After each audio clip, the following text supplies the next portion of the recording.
It feels good to see someone smile.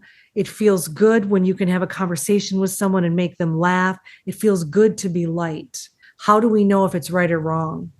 If it feels good.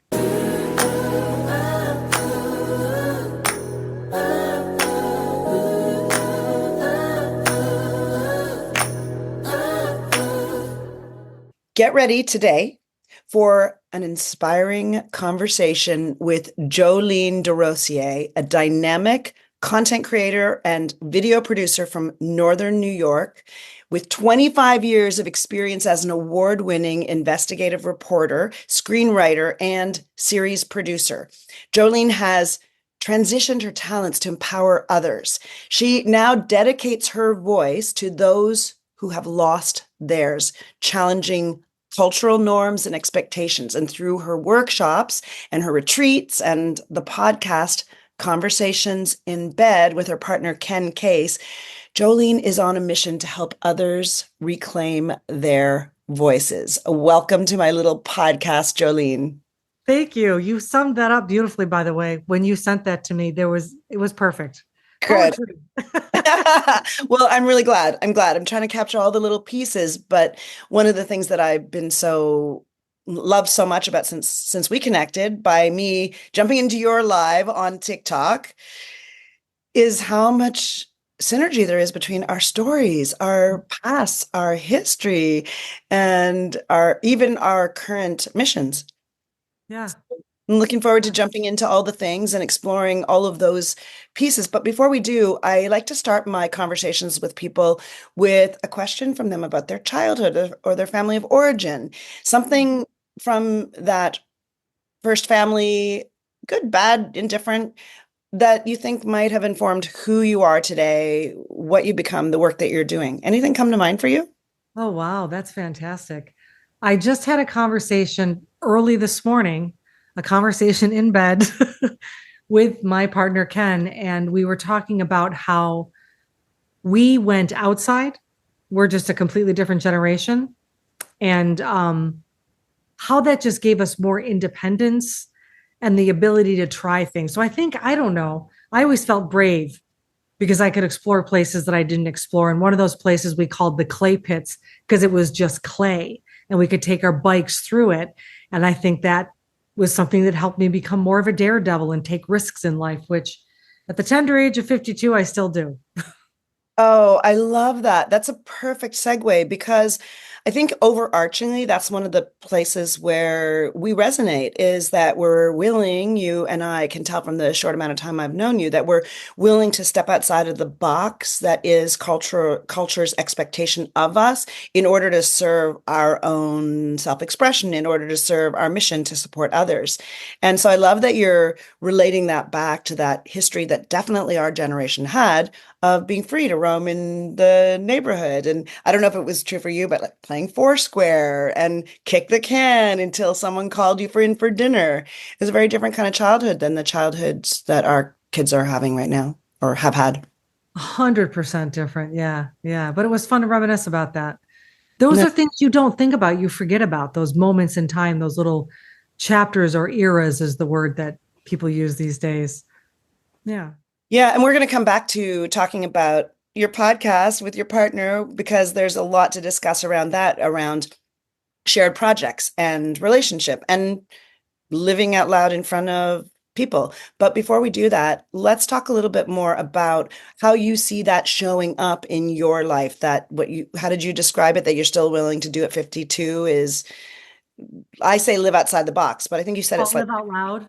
live out loud or do things, go on adventures or explore things that are maybe going to wake you up in different ways or teach you new things. How do you see that showing up in your life in the last, whatever time period? What are some examples of that in your life? Oh my God, the way my life has turned, it's a different color completely from what it was. And it's because I decided just to continue to make choices to get to a different space, even when it was scary. And it does get scary. The choice to leave my job, for example. I didn't have a job lined up. I'm an adult grown woman. Most people would say, what are you doing? I had resources. I knew I could count on those resources. and then the next step would be to build something for me. I had done it before, so I knew it was possible. It wasn't always enjoyable. It was hard, as you know, taking care of yourself and running your own business and entrepreneur is a lot of work. And especially when you're multi-focused on things. And like you, there's many different things that you have interest in. But having all of that come together in a way that also where I allow ease and flow with it, that has also been a massive, massive shift. But in the past year, since I've made these big adjustments, everything is clearer. And Yeah. if I could give anyone an analogy, when we don't let go or shed the skin of something from our past, whether it's a house we lived in because we were married once, a job we are staying in because we're unhappy, people don't seem to realize when you literally physically remove that from you, you just light up differently. You have a different energy and you attract all of those beautiful things to you. Oh, that's so beautifully said. And I think the part that the thread I want to pull on for my audience and for the other people who might be in similar situations is noting that we have two choices, especially at this time in life. And one choice is to ossify, to double down on, to get stuck in the past experiences that we've had, whether it's a job or our self-perception, how we see ourselves, or to constantly unveil, to constantly reveal what's next, to constantly what I call reinvention, which is one of my tenets of artful aging. And I love that you're giving that as an example of the willingness, because I want to put a pin in this for anyone who's in this stage of life, that when we're constantly reinventing or having the courage to draw on what you said, like your past knowledge that you knew you could do it, your trust in yourself, your past experiences, to open up into something new, we get such gifts. And when we bring the next level of confidence that's available to us in this stage of life, oh, it can be such a different thing. So I love that as an It's example. a beautiful energy and it is confidence. And the interesting thing is that at this level, so I'm in level 5, I'm 52, at this level, letting those little things go so you could have the bigger things is actually easier. Letting the little things go so you could have the bigger things. So what do you define as the little things versus the big things? Yeah, I don't want to make it look like they don't matter because they do, right? Yeah. Um, I don't know, the way someone folds a towel or the way I used to get Mhm. very triggered when someone spelled my name wrong. And um, there was no reason for me to be in those spaces with those little things, those things that were insignificant. They weren't going to shift my life in any way, shape, or form. Removing those things and just allowing this kind of ease and flow. It's feminine energy. You're very familiar with it. You exude such feminine beauty too. I loved when we interviewed you. It was palpable. And that was something Ken and I talked about after we got off Ah, the thank you. call. I think that's something that's really missing and that I would encourage a woman to explore. And I never felt that so deeply because when I'm in that feminine energetic flow, those little things don't create agitation. And so the big thing, the goal isn't affected in a negative way. We just keep moving through with ease and flow. We accept if something takes a little bit longer. We accept if someone spells our name wrong. Yeah. And it just moves easier. And if I had known at this stage in my life that I could be the person I want to be, and it is the best version of me yet, I don't know. I would be blown away if you said, "Here, Jolene, this is you." 5 years ago, if you said that to me, I'd be like, "There's no way that that's me." But yeah, just letting go, learning to let go, and you don't do it overnight.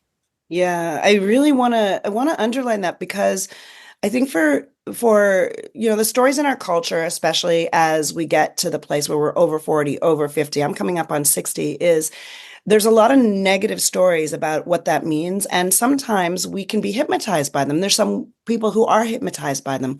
And I love that you are recognizing that there's a different level of ease and flow. Like you're really focusing on ease and flow, which is surrender, which is feminine energy, right? And we can come to that in a different kind of way. Like that's accessible to us. And I also want to acknowledge that for some people, those stories, those hypnotic narratives that come from our culture, sometimes they can be really loud in our heads.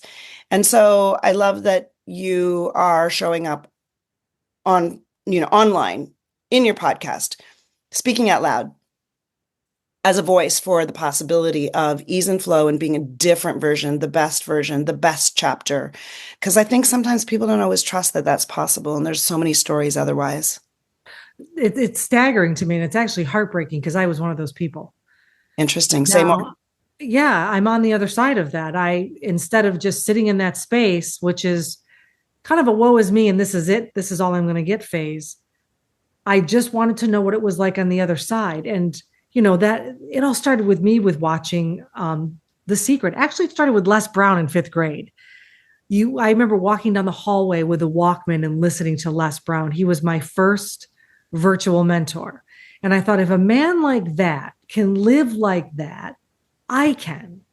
So I've always been practicing things, but so many different experiences will disrupt that practice to show you a lesson, and then it's a kickstart again. So anybody listening needs to understand that there's going to be a time where you're messy and you don't do it right and things take time, and that really You is don't trust yourself and you don't trust the world. That's it. Yeah. But being where I'm still doing the work and I'm still teachable and I'm still understanding of choosing the softness and the acceptance and the trust and the surrender, the anger and the manipulation or the ego, anything that I may have had where it felt harsh and uncomfortable. More women than not are in that space and they don't realize it, in that wounded masculine space. They just don't realize it. I didn't know.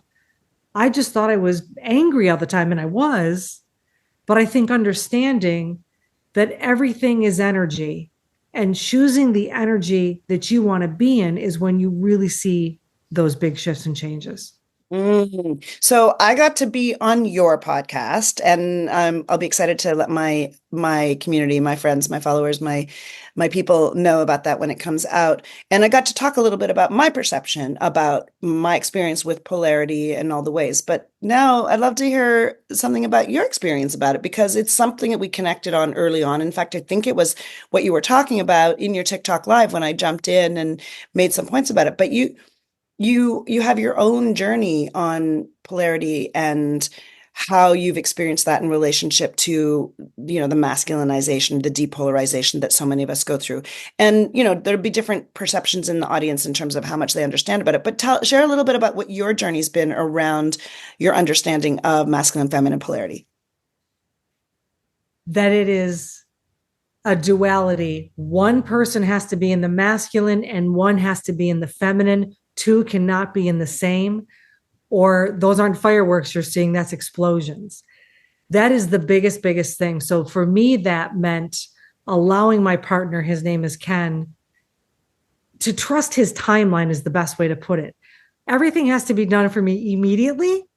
It has to be noted on paper, and alarms have to go off, and the call has to happen on this day. And then you tuck it and you put it away, and that thing is done. And you don't have to think about it. Where Ken's way is, he's not procrastinating. He's just doing it differently. And so I had to choose to step back and not be in my masculine and tell him how to do things, and trust that he could do things and allow him to be in that energy authentically and explore that energy. It's new to him. He's someone that was in the wounded feminine, which is a people pleaser. You walk on him, he's a yes man, whatever you want. Mm-hmm. Now here's a man that's shifting and turning it right in front of me as I do the same. Mm-hmm. So our podcast is just us hopping in the hot seat and saying, here's our experience.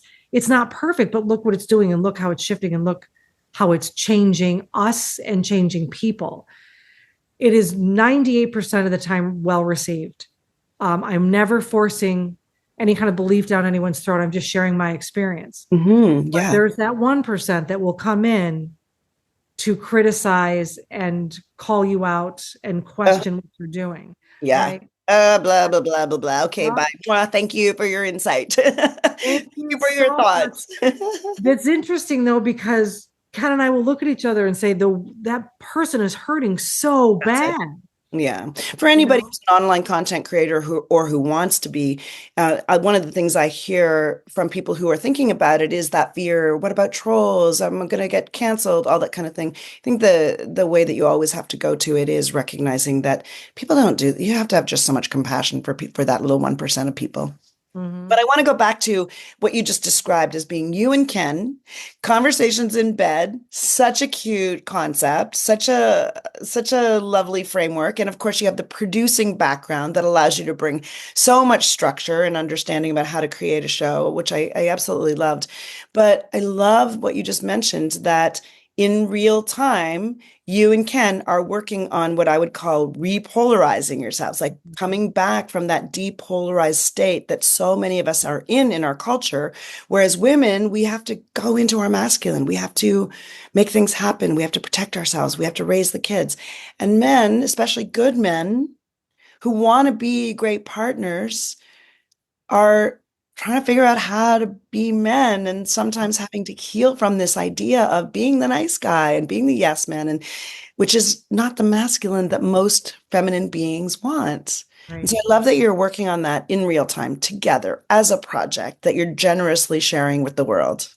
Yeah, thank you. It's been fun. It's been interesting. It's not always sunshine and butterflies, but we don't want it to be.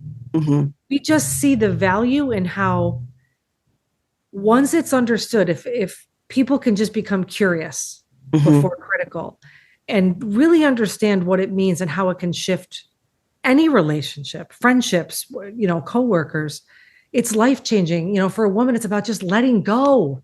Like, who cares how long it takes? The last thing you want to do is put that negative energy or the wounded masculine onto your partner because he's going to end up doing the task just to shut you up, just to please you. That's not how it works. You have to be able to trust. And that's so hard to tell women. And I do want to clarify because sometimes it's confusing. Ken and I are not married, and we didn't know each other when we were in these wounded states. We've been together about a year, and we were in those wounded states in other relationships. So now here we are in this new one trying to flip them. So we came in depolarized and was like, okay, we want this polarized masculine, feminine, let's do it. What I have taken courses, I have been mentored, I have done my homework, I have studied. We are so passionate about understanding it that the next best decision was let's take what we're learning, what we're actually showing people in real time, and put it on the table so they can see and feel the process. Oh, amazing. I love that. So that's a great segue because I was about to point out that my own experience and ask you about yours around having been in a long relationship. I was married for 20 years. I think you were married for a little bit less than that, right? Or in a long relationship.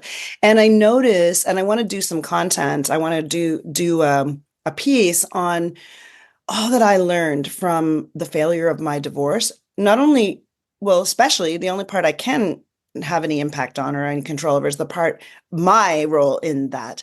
And Mhm. all that I learned, I'm not in a relationship right now, but I do lead masculine, feminine embodiment and polarity work and study and teach that. And you're in this relationship where you're getting to recreate it. So I'm going to guess that you, like me, did a lot of your learning from what didn't work in your previous relationship, which you kind of just segued us right into. So tell me and tell other people who, might be in marriages that or relationships that they could pivot what Mhm. you wish you had known and what you're relearning now. Mhm. Are you willing to share anything about the mistakes or the Oh learnings? my gosh, yes. Yeah. And you're 1,000% accurate. My failed marriage taught me more than a textbook possibly could. And I Yes. highlight that word because we have had feedback from people saying, you have failed marriages. He has two failed. You have one failed, failed, failed, failed. And it got me thinking, nothing is failed. The story is I was married. I'm not anymore. He's a great person and so am I. And that's the story. Hmm. And what I learned from it, it's like it's so funny how we just expect if you didn't succeed in a marriage long term that you somehow effed up. There are so many variables in people, in relationships, in all of these things that it's just unfair to say that. And frankly, we do the best we can. in Yeah. every single moment. So we come in with that knowledge, knowing we did the best we could. We are not the same versions, but most importantly, we are deliberate students of this. Hmm. So both of us deliberately want to learn. And that matters. You can't have one partner that's willing and maybe the other is just saying fine, it just won't work. It Yeah. just won't work. So for anyone who's okay, this is my relationship, it's inverted. What's the first step? It's to trying to determine, is your partner on board? Yeah. Because it's when you start digging into the wounds and the reason you react. For me, I was very reactive, a very reactive person. I didn't listen to understand. I would listen to respond. So you knew Hmm. you were wrong. That reactive person of me, I was exhausted. I admitted to myself how exhausted I was. I chose the work. And when Ken came into my life, he was also choosing. So we Yeah. came in with the understanding that this is what we want and this is what we're doing. You came in and decided that there was a shared vision you could both live into Yeah. and recognize that you had it. And it's so true that it's really easy to perceive a failed marriage or someone who has had, doesn't have a current marriage or whatever as being failed, like focusing on that. But I agree with you. I would say that I learned more from the 20 years of marriage that I had and the breakdown of that marriage over the course of whatever number of years. And then the 3 years that I healed from it and the reconciliation process that I went through in relationship to it. And that's so rich. It's so rich. And so I do think there's so much to learn from the places where, from everything that we experience. So yeah, 100% true. It's true. Based on that too is it's just unfair for us to decide that anything we do is a failure because there's always a lesson behind it. But I have been questioned and probably always will be what my background is, what my degree is. Yeah. And I don't need to have that to share an experience. Here's where the degrees and the coaching comes in from the people over here. I have this experience. I learn from them. I bring them into my circle. They teach me. I'm able to not only share my experience, but garner tools from those kinds of people with degrees. So degrees are about tool and understanding, but experience, you can't beat it. Yeah. Merge together. I have a coaching certification. It's about 13 years old, but I learned everything I talk about. Yeah. It's learned. It's by choice. 100%. I mean, I'm an autodidact by definition. That Yeah. is my focus, and I'm the same. I've done, and I love that you told the story of your seminal moment of personal growth, the first one. And I actually didn't. I meant to ask you. I didn't know who the person you were referencing that you listened to initially. Who was that before the Les Brown? Les Brown? Yeah, who's Les Brown? You have to listen to Les Brown, What? girl. He is the iconic, to me, motivational speaker, and that's kind of an antiquated term. But he was really big in I think the super late 70s, early 80s. Before Anthony Robbins? Before Tony Robbins, I take it. Robbins was still doing his late night stuff. They kind of floated in the same Okay. space. Yeah. That's what in the 80s I was listening to Tony Robbins on, the TV infomercial and then the Yeah. tapes, that kind of thing. And I also like to reference that my personal growth journey that's spanned over the last 40 years started with reading The Road Less Traveled when I was 19 in university. And so I love that you reference, yours, Les Brown, and then The Secret and all the things, because yeah, the point being that there's so many things that you and I know instinctively that you, like me, draw from in terms of all the personal growth work that's happened over the course of a lifetime. And so bringing it all together at this stage of life is really exciting, really beautiful. And then add in that ease and surrender and compassion and all the other qualities that we get through living a life and feeling pain and experiencing loss and processing our lived experiences. It's pretty cool. It's pretty amazing. It is wonderful to be able to acknowledge and understand such a space. Yeah. Like this space that we're in right now. I just think of how all I want to do is support women in this era and give them hope that this isn't it. And I used to listen to those kinds of podcasts before I really hit I probably my late 30s thinking, what are these people talking about? Yeah. And it's a very real thing for us to think we have to stop doing things. This is our prime. Yeah. This is our prime. And all I want to do is serve and give people like me hope Yeah. that there is a rung above. And at the same time, you're always going to have the noise of people over here telling you why you can't do it. That's normal. That comes with it. It's all this comes in the whole life package. Yeah. So how you deal with that is how you get through and up level. Yeah. 100%. There's something about, for me, there's something about this stage of life that feels like the desire to give and to serve is so much more natural. And I don't exactly know what it is, except that maybe, I think as I was mentioning on your podcast, I feel that there's certain stages of life where we're committed to business building or family raising or supporting of other people or figuring out who we are or dealing with there's this process that I feel very liberated from and free of at this stage in my life. And I don't know, I'm not curious to know what your experience is, that maybe puts you in the position. For me, it's something about that liberty and that sovereignty that says, oh, all I really want to do is serve other people. All I want to do is figure out how to help people connect. All I want to do is support other people's epic love and connection and liberate their voices and unveil. So I don't know, what is your perception of how it comes to be that stage now for you?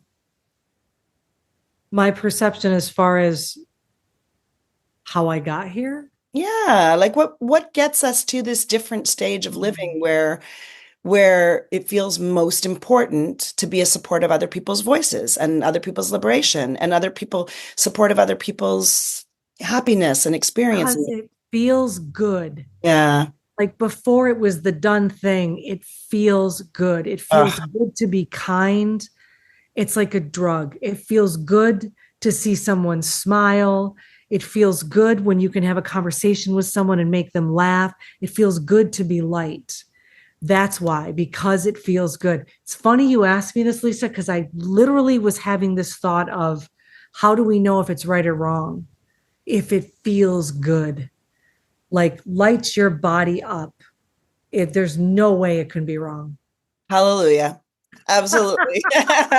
Trusting our embodied experience, our emotions, total trust. That actually reminds me of something I've quoted this for many times. I interviewed a friend of mine named Josh Witten on my first podcast and quite a number of years ago. And he said this statement that I have loved because it's essentially speaking to what you just said. And he said, there comes a point in your life when, how does it go? It comes a point in your life when altruism and hedonism meet, which I take to mean that what feels good is hedonistic, and altruism is when you're giving to other people and supporting other people. If there comes a time in your life when there's no separation between the giving and the feeling good, they're one and the Oh, same, you know?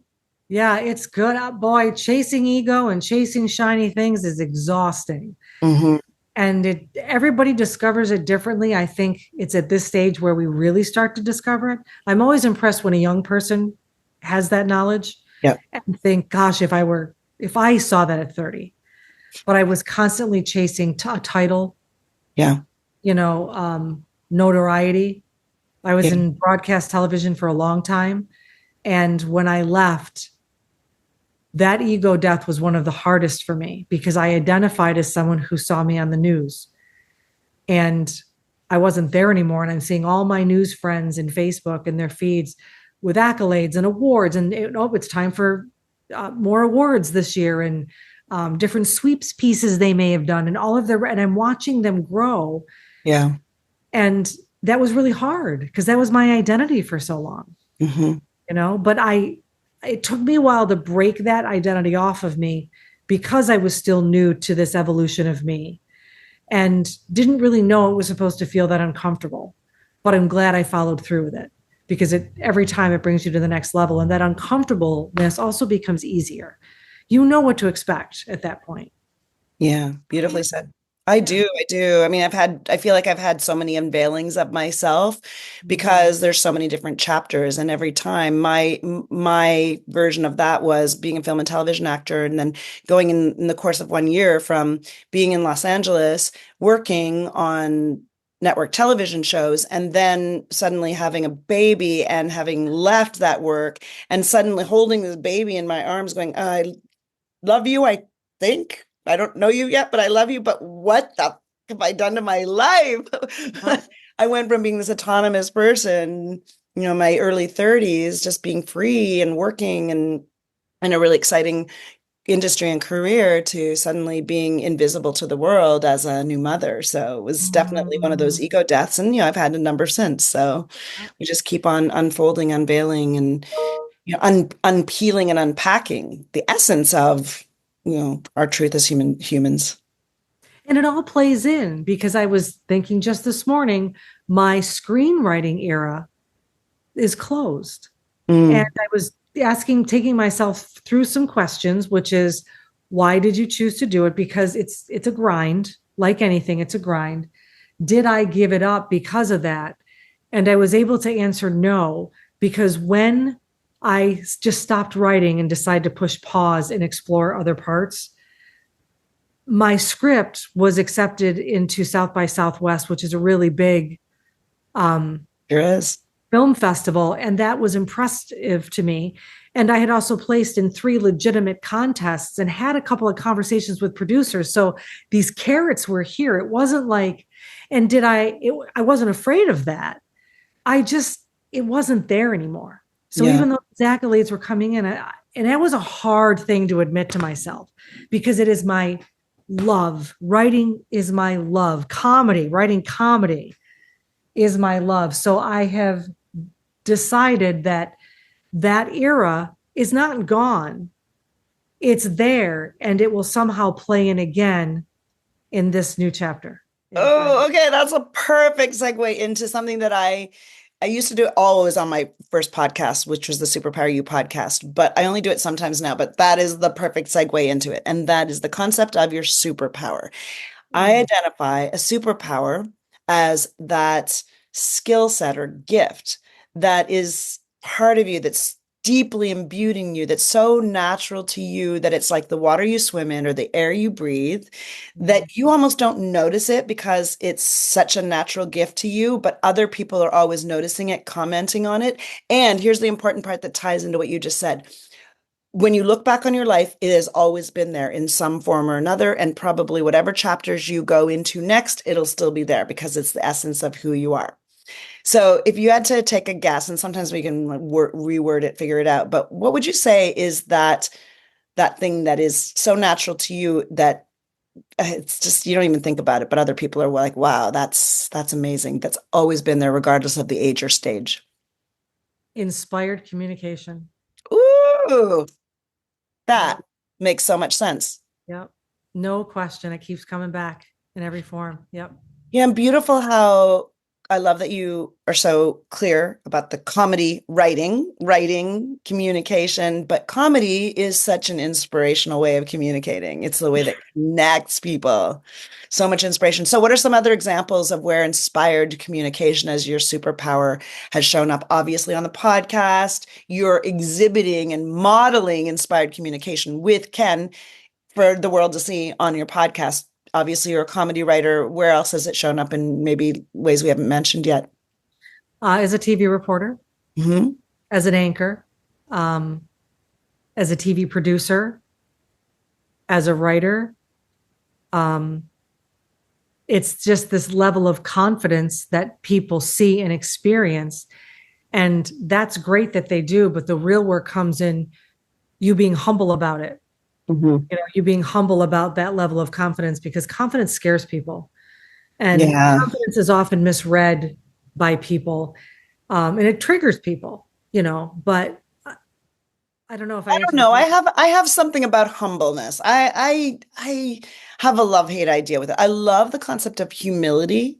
I question. think humility is beautiful and deep and so much space for our humanity, but something about humble. I don't like the word humble because I No? We're, no, I think that there's something about the idea of being humble that is almost like false humility or something. I have Oh, the okay. association of humble as false humility, and I don't want you to be humble, and I don't want people I know to be humble. I want people to be like, yeah, I'm confident, and I know it's going to challenge you because it's hard for you to live into the light and all the possible ways that you can be your best self. But I'm going to do it because, Marianne Williamson, like, it's our biggest light that scares people the most. But I'm Oh, saying, yeah. let's challenge it and say, yeah, I'm going to live into it because I want you to too. Yeah. I think what I mean by humble is it's not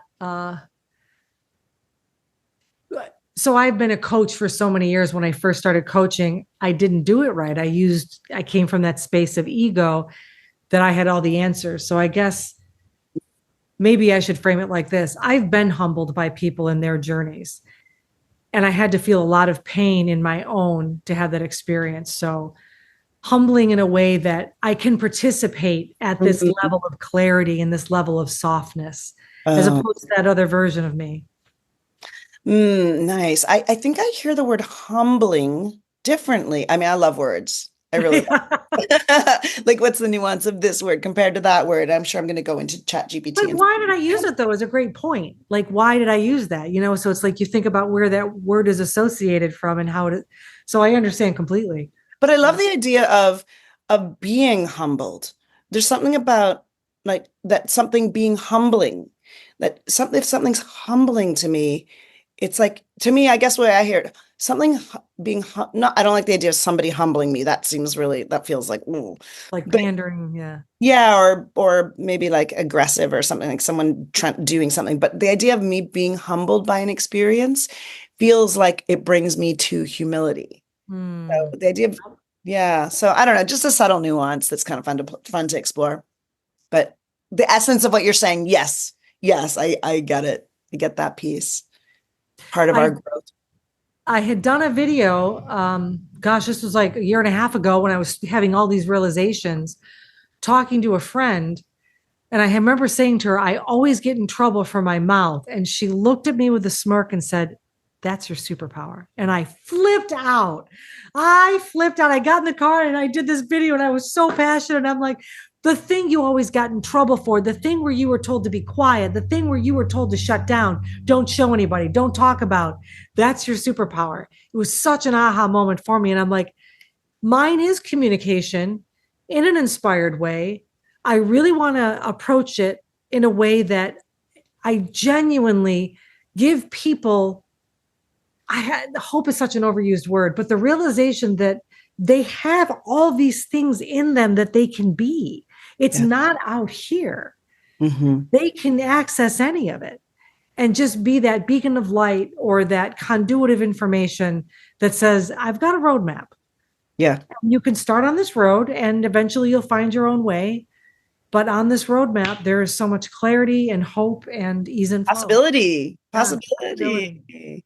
That what you're talking about this idea, I love that passion about the thing that you got in trouble for, the thing that you're criticized for, that being your superpower. It makes me think of Gina Hatzis, who I also had on my I think my original podcast, and her moniker is the too much woman. And she takes a stand for the fact that yes, I'm too much, I'm too this, I'm too that, I'm too big, I'm too bold, I'm too smart, I'm too sensitive, I'm gonna be all the too much things. And so I love that because that was the thing that she got. So I think there's something really powerful to us looking to that piece where we're maybe the most delicate, like it's the soft underbelly where somebody can come in and go, niggle, niggle, and go, yeah, I'm gonna live into Mhm. that power, that superpower, that sensitivity.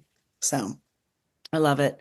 Do you, can you think of a couple of things that you would share with other people? And I consider this to be three life lessons that you think you've gleaned from this point of view. And it might be something you've already mentioned, but I like to consolidate 3 points that people could take away and say, oh, this is generalizable to me. Something we've already mentioned, or maybe something we haven't, but it's three life lessons that you think you feel that you've gathered so far. The first, um, be be curious before critical. When I'm curious about why people are doing what they're doing, or curious to understand something on a deeper level, I'm choosing not to be triggered or resentful or unkind. first. I'm choosing to understand. That has been a game changer for me Mhm. because it's not always about me or my lived experiences. Part of my growth is to be able to understand other people's experiences and stories. So I would say be curious before critical. The second thing is to listen. Listen, listen, listen. This goes back to my TV days. And every time I would coach a new reporter or producer, that was the one thing that I said, if you listen, your job will become so much easier. If you actually listen to that interview and write down a time code, you're good. And learning how to live efficiently. So yeah, it's listening. And maybe that feeds back into number one, being curious about what is being said. Mm. The third is let go. It doesn't matter. It doesn't matter if the banana bread is a little thick in the middle. It doesn't matter if you forgot to call the doctor or you didn't get your nails done or that this person didn't show up on the day they were supposed to. It doesn't matter. It doesn't matter if the towels are folded differently or if someone takes longer to get to a point than normal. It doesn't matter. Letting go is so freeing, and you're going to try for a long time and it's going to become frustrating, and you'll have a good day and then you won't, and then you'll think it's dumb and you want to get mad. Just keep practicing, Mhm. because when you let go, there's less stress on your body, there's less stress on you, and all of a sudden you can see things in your life around you that you never saw before, and it's beautiful.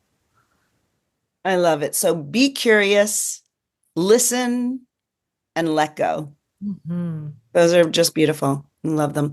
And before we wrap up, I also want to touch a little bit on this sort of this meta piece of you have this podcast. We're both content creators. And I want to underline the power of when we live out loud and we show up. And I guess I want to do that because I think there's some vulnerability to it. And we've touched on it a little bit, but what's your experience been and your vision for yourself for the future around the idea of creating content and in a way that, you're doing it in a very independent way now and in a very personal way because you're sharing your relationship with people. So there's vulnerability and power to that. What do you have to share about that, either as your own journey or as encouragement for me or other people? Yeah, being vulnerable is a strength, and I encourage it. And I think a lot of people think it's being weak. I have chosen specifically to be very vulnerable on the podcast, on my TikTok, on Instagram. What that's going to look like in 6 months to a year, they'll always be connected because social media is always changing. But having a podcast, I think, is brave, period. And I can't tell you the number of years people kept telling me to have a podcast. You know what? I thought there are so many, no one's going to listen. It's just a drop in the water. I'm going to lose it in the sea. But that was the wrong perception to have. So when I finally realized that was the wrong perception, and I shifted my perception to the gift it gave those who chose to listen, and how it's shifting us as a couple. Like literally, it's happening in real time. We're being coached by beautiful people like you who drop all these nuggets, and we get to look at each other and discuss it more. And then it goes into later episodes. There's growth in this kind of medium. You having guests, there's growth. You sharing it with the audience, there's growth. I say to anybody, just do it. Who gives a shit? Yeah. Just do it. It doesn't have to be the biggest thing. I lived my life thinking everything had to be the biggest. I had to shine the brightest. I had to have the best. I had to be number one. I don't want to be. Hmm. I want to be with everyone else who wants to move to the best, most beautiful version of themselves. That is what I know. Amazing. That's so beautiful and so exactly accurate is this idea that the ego has us think that we need to be above or that we're below, or that we're comparing to each other is such a such a misguided direction that causes so much pain and dislocation and disconnection and isolation. Whereas the truth is, we're these beautiful individual drops in the ocean.